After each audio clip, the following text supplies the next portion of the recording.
Christmas Story, A Christmas Story. Did you see it in the theaters? Who saw it in the theaters? Wow, 2 of us. Yeah, good deal. Actually, I don't think I saw it in the theaters. I saw it on VHS years later. It was not popular when it came out. Did you know that? It was really it was quiet. No one really watched it. But boy, you can't not see it now, right? TBS is like, you want to watch something on Christmas? You're watching this.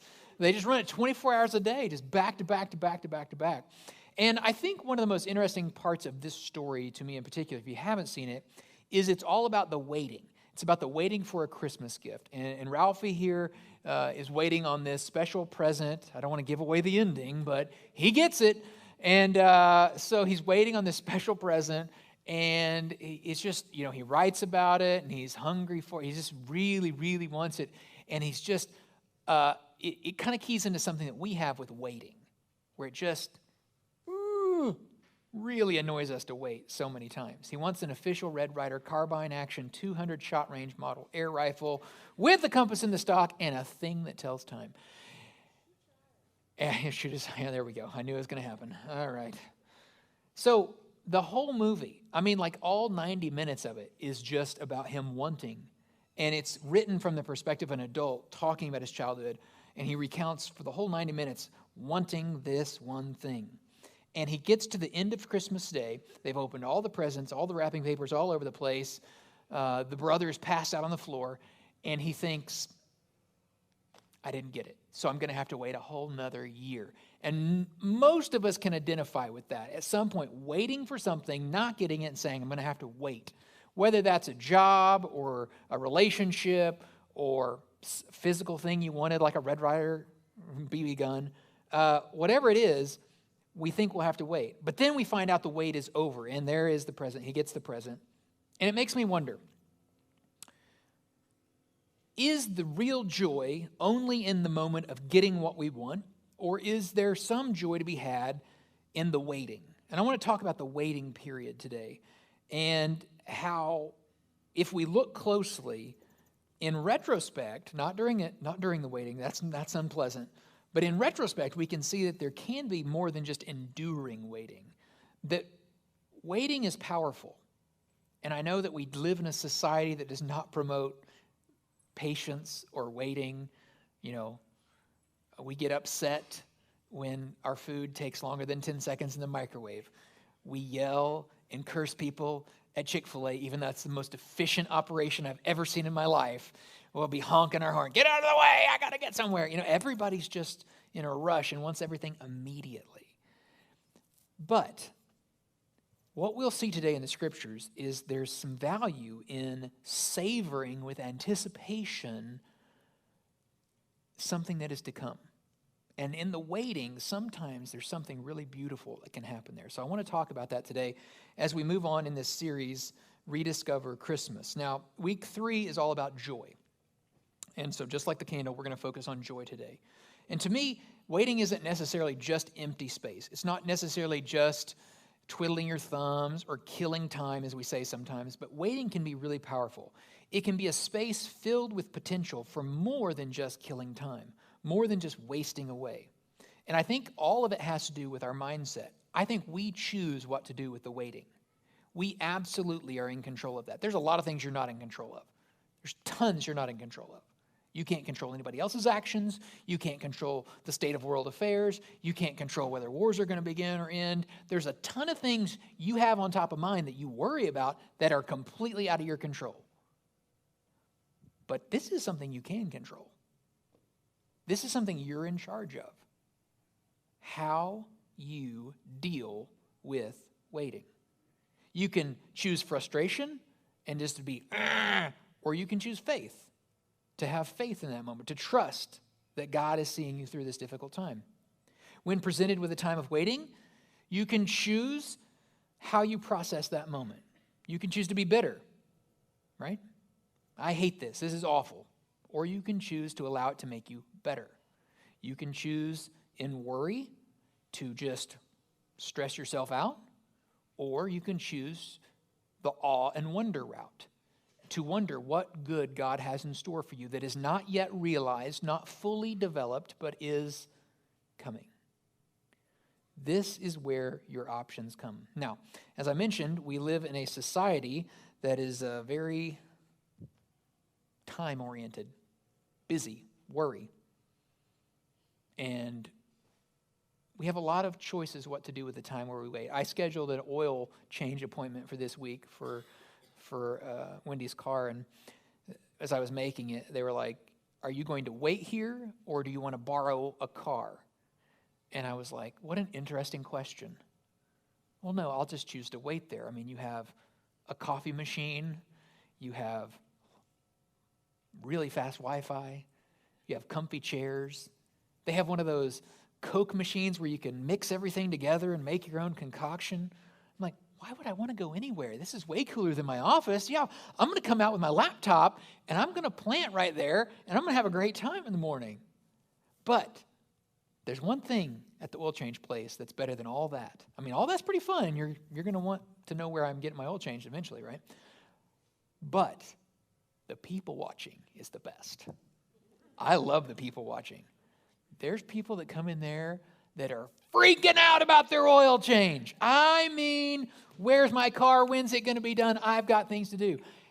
And then they play on their phone or they doom scroll for like 45 minutes. I'm like, where did all this energy come from? You're making big deals on Wall Street apparently, and yet now we're just Candy Crushing it? What are we doing here?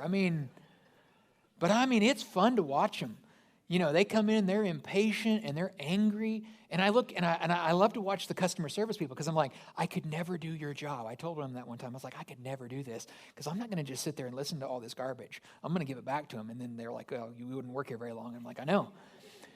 But just, it's 8. I go early. I get the earliest one. 7:30 or 8 a.m. is always, I'm 7:30 this week. And I'm just like, how much coffee have you had at this point that you're so impatient at 7:30? Like, to me, I like to start the day off slowly. I get up about 5, and I have some coffee then, but, it's just kind of like a slow start to the day, peaceful, not, And some people wake up ready to go, ready to have a fight, right? They're ready to jump in the ring. And so as I was thinking about it, Christmas morning, we anticipate Christmas is a holiday of waiting.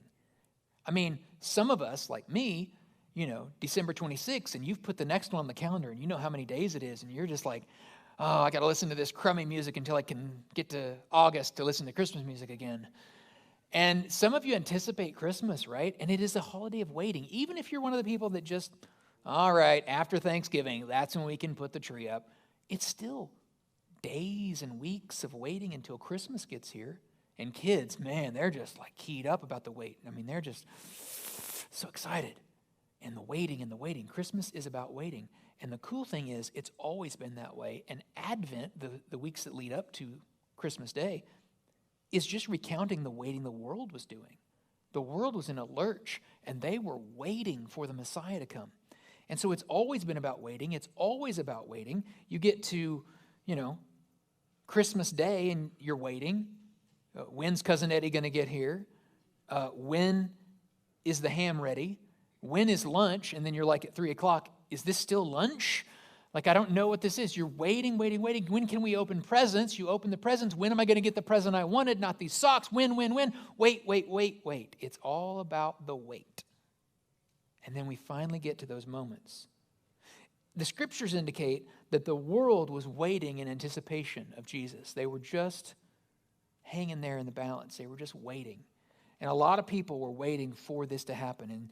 And there's a couple that's mentioned in Luke chapter 1 that I want to read to you about. And this couple, they were waiting for their own child. And it's really cool that in the beginning of Luke, in the beginning of the story of Jesus, we have a story of another child coming into being born. And this is a child called John the Baptist. His story is really unique and interesting because his parents had been waiting a long time for this child to come into the world.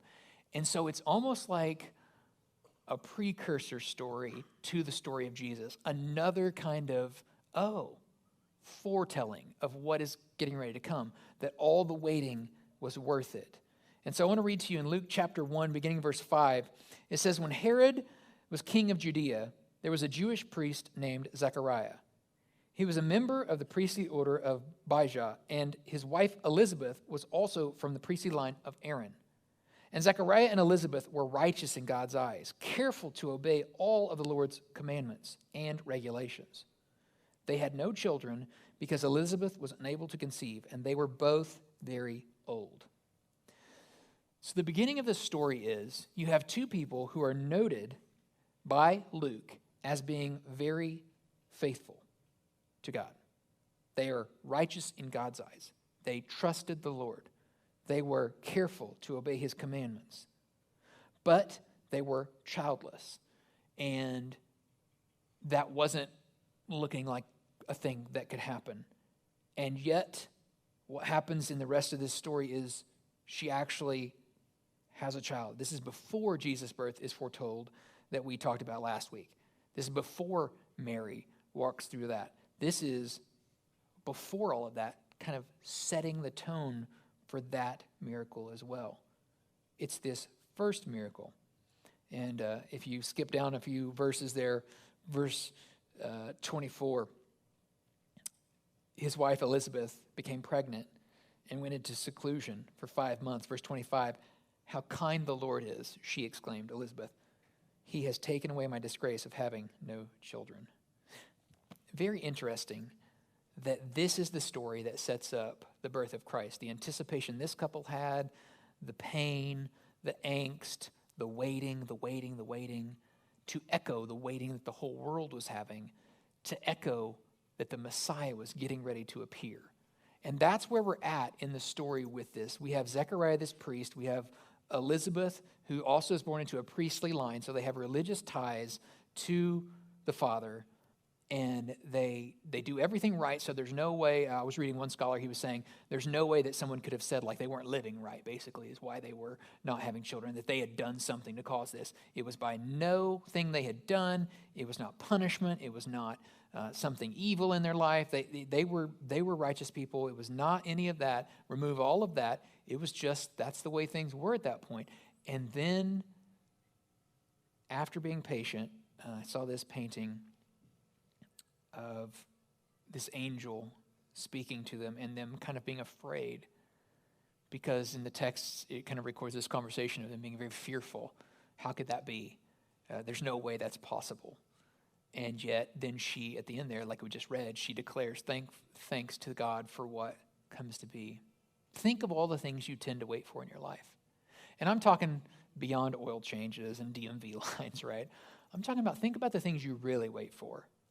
Relationships, physical healings, career, education, life purpose, things you really depend on and wait on. This is a shared common struggle we all face. What do we do between the period of longing and waiting and the arrival of that day? Zechariah and Elizabeth faced this childlessness, and culturally it was very shameful at that point to be in their position, and people looked down on them and likely talked behind their backs. And it was one scholar said, likely was a source of deep sorrow for them and shame. Like it was a very high shame culture. And so we really can't identify with that as much because we don't do that to people as bad as it was in that society. But and especially one of the interesting things I've read about in that culture is they shamed widows a lot too. And we don't see that in our culture, in our country, but it is in some countries. Widows and orphans are shamed. And so this shame idea and the sorrow that they had is a little challenging for us, but just think of any struggle you've had where you've had shame or sorrow personally. Not necessarily other people putting that on you, but you having that. And so we wait. And in these frustrating circumstances, as we wait and we wait and we wait, we hope and we hope and we hope, it can build anticipation or it can be incredibly frustrating, right? And so how do we wait in those times? Well, in Ecclesiastes 3, it says, for everything there's a season, a time for every activity under heaven. So I want to challenge the idea that waiting is a passive activity. And I want to instead reframe it as more of an active activity, an opportunity for us to actively trust in God, to put our faith in Him. Trust in God is not passive. Elizabeth and Zechariah actively put their faith in God, saying that he was going to see them through this difficult time. Despite their circumstances, despite what they knew to be true, despite their advanced age, despite all of the circumstances that pointed to no answer coming while they waited, they put their faith in God. So waiting can, instead of being just frustrating and just, grinding on us, it can be incredibly rewarding as an opportunity to grow, to prepare for what's to come, and to deepen our trust in God. And yet, it's difficult for me to explain that, and it's difficult for you to hear that, and it's very similar to those of us that are older attempting to explain how Netflix used to work. Have you tried this with anyone under 12? Go explain to them how Netflix used to work. Well, when we would binge, we would watch 3 shows, and then we would wait 2 weeks, and then we would watch the rest after we mailed them back. I remember one summer when Wendy and I were newly married, and we binged 24. If you remember that Fox TV show, we were binging 24, and we were trying to time it out so that we would finish and get the next one in, and it never works right. And so you're mailing physical discs back, and you just couldn't binge a show. Now instead of days, we get upset when it buffers for 20 seconds. Anybody else have that weird thing at your house? You're throwing the remote at the TV if it doesn't instantly come on. You're we need new internet, honey. We're moving. Internet's horrible here. I mean, this is where we're at. This is what I'm talking about, waiting. We're not a waiting culture. We don't have that as a value anymore. Patience. I was watching, oh man, I hate doing this. Lord, why did you? Okay. I wasn't going to tell this story, but it just shows I'm a big nerd. So I wanted to know how to brew tea correctly the other day. And so I've been watching documentaries of British people on how to correctly brew tea because I have had this sneaking suspicion that I've been brewing my tea incorrectly. How do you start a sentence off that way anyway? Okay, anyway. So I have been, and probably you have been too. The Brits hate it when you microwave the water for tea. Did you know that? So I've been doing it wrong this whole time.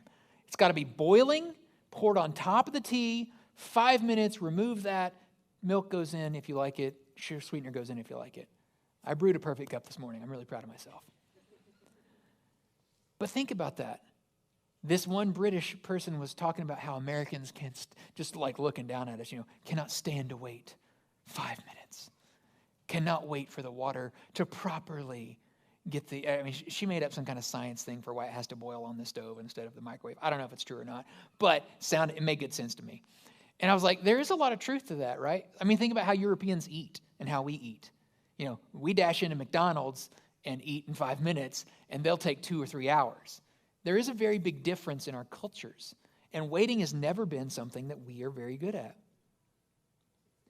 Waiting with God, though, is a real test for us. It's a real test for whether we'll trust in God's provision or we're going to try to force his hand, which doesn't work, by the way. Look at this one. In Isaiah, he was writing, he said, those who trust in the Lord, they will find new strength. They will soar high on wings like eagles. They will run and not grow weary. They will walk and not faint. Think about that. It's not those that push the Lord for a decision today. It's not those that can't wait for 5 minutes. It's those that ultimately put their trust in the Lord. Those are the people that will find joy in the waiting and the reward. It's when we put our trust. And so, what will you do while you're waiting? Will you use this time to draw closer to God, to learn to trust him more? Or will you let it grate on you and irritate you and wear you out and stress you out? It can strengthen our character, and it can give us opportunity and space and margin to serve others. And I have found the more that I serve others, the less I worry about the waiting, and the more it distracts me from the waiting, and the more it prepares me for maybe more waiting to come. I think about the caterpillar who waits and waits and waits. And through this seemingly dormant stage of the cocoon where it seems like it's dead, and then it emerges as a beautiful butterfly. And it's in that natural example that we can observe that once again we see that waiting is essential for transformation. Waiting does something. It changes things. It can transform us. Zechariah and Elizabeth experienced a long period of waiting, but also they grew in their faith through that time. They grew in their trust of the Lord. They prepared for the miraculous birth of their own son, John the Baptist, who would prepare the way for Jesus, he would be baptizing people and saying, "Oh, I'm not the Messiah, but he's coming and I'm preparing the way for him." We learn something here when we allow waiting to prepare us for our own seasons of growth, our own seasons of trust, our own times of preparation. So, what do we do while we wait then? Well, we redeem the time. Sometimes the things we do as we wait are very repetitive, aren't they? But those things can be powerful. It's why we light the same candles every year. It's why we tell the same stories every year. It's why we remember the birth of Jesus on a regular basis. We need to be reminded because those little things prepare us for the bigger things. Norman Peale said it this way one time. He wrote, "I truly believe that if we keep telling the Christmas story, we keep singing the Christmas songs, and we keep living the Christmas spirit, that we can bring joy and happiness and peace to this world."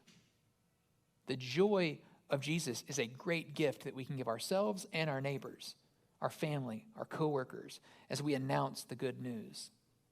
In the song, "Joy to the World," it says it very simply and beautifully. "Joy to the world, the Lord has come. Let earth receive her King. Let every heart prepare him room." And that's the real crux of all of it, isn't it? Have you prepared room in your heart for Christ? That's what you can do. You can't fight all the battles. You can't win or lose this thing. It's all been done for us on the cross. Jesus accomplished all of that. But what we can do is either prepare room in our heart for Christ or hold him at arm's length. No, thank you. No, thank you. And this is what most of us do our whole lives. I'm frustrated. I'm angry. I'm tired of waiting. I want what's due me right now. Why do you think the story of the prodigal is so powerful? If you haven't read that yet, there's this beautiful parable Jesus tells of the prodigal who wants his inheritance today instead of waiting for his father to pass to take the inheritance. And it's once again just to teach us about ourselves. That's the point of the story, is to teach us about our nature of holding God back, of not receiving the real inheritance, but wanting something temporary and immediate. And I don't know about you, but anything that comes out of my microwave is never as good as what takes longer in the oven, is it? It's just not. I don't know what kind of magic's happening when I push those little buttons, beep, beep, beep, beep, beep. I don't know what's happening in there, but somehow the pizza pocket comes out frozen on the outside and just lava on the inside. I don't know what that is. It's happening every time. There's something, you can say it's science. I'm going to stick with my story. Something bad's happening in there to that pizza pocket.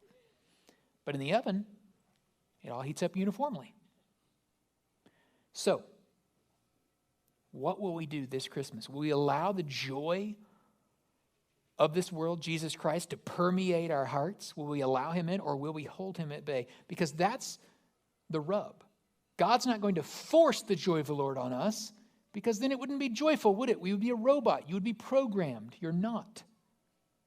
You have choice here. You have the choice to allow him in or to hold him back, to say yes to Jesus or to say no to him. The beauty is you can choose joy. Just like you can choose your mindset about waiting, you can choose joy. You can choose to have joy even in tough times, because tough people have throughout history chosen the joy of the Lord, and it has allowed them to make it through very difficult times. You live in a state that has made it through some of the most difficult times ever seen or known to this entire nation. You read history and you learn about early Oklahomans and how hardy they were and what they lived through to survive and to build what we have today here. It's pretty amazing.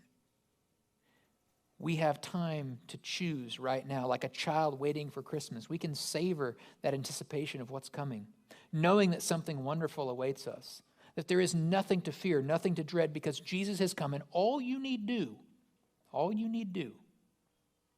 is to receive that joy. Prepare room in your heart for Jesus. Here are three kind of practical ways, if you're looking for some kind of practical ways to do that. First of all, it's about perspective. It's about your mindset. It's about shifting. Instead of viewing waiting as a time of frustration or an activity, see it as a time to prepare, to pray, to talk to God about what you're going through, to learn to trust him more, to put your faith in him. Use that time to draw closer to Jesus while you wait and to have personal growth. Allowing that time, that perspective shift, to grow you closer to Jesus. Deepen that relationship. Deepen and walk closer with him. And finally, focus on doing the good that you can do. Focus, and that will help alleviate some of the pain of waiting. The more that you serve others and see their plight in life as well and what they're waiting on, sometimes the shared burden helps, but sometimes it helps put your in perspective that yours isn't that bad and that maybe this moment is going to be okay because ultimately you can put your trust in Jesus. One of my most favorite services, I mentioned the candlelight service. One of the things I love about it that we always talk about is the light element. We turn these lights off. We have one candle lit in the middle for Christ, and then we show how that light, when we light our candles up and down the rows and the aisles, and the whole room becomes filled with light, how one light becomes many. And that's what you can take into your workplace this week. That's what you can take into your family this Christmas. That's what you can give to your classmates, students. That's what you can give to your neighbors. You can be that light and take that blessing that God wants to put on other people's lives. You can take that and give that away. And when you do that, you start to learn more about the heart of God. You start to learn more about who he is and what he's doing in this world.